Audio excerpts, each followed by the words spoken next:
Hi everybody, welcome back to I Am Equestrian's hand use series. Last time we talked a little bit about incorrect use of the hands.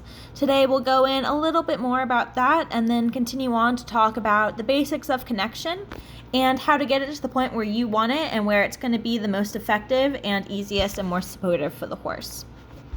So the way I think about connection is kind of like the string between two paper cups.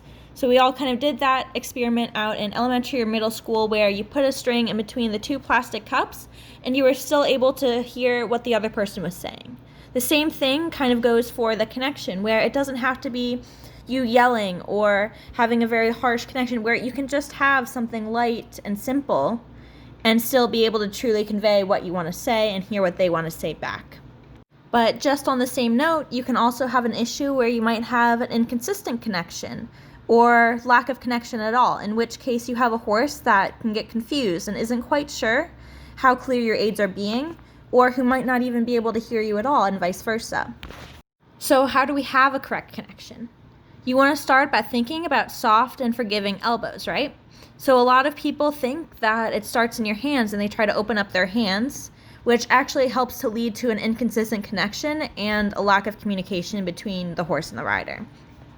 So you almost want to think that you're holding a wet sponge where your hands are still closed and you're able to carry yourself without having them wide open or clenched shut tight.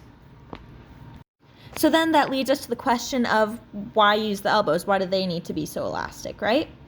So the elbows are going to be the easiest to move throughout your entire arm. They're the thing that's going to help you to follow your horse's motion from the walk and the canter, in which the horse should be moving its head and neck throughout the gait, or through the post as you go up and down. You don't want your hands to be coming up and down with you, which is much easier said than done. This is probably the most complicated aspect of connection that riders spend years fussing over and trying to fix.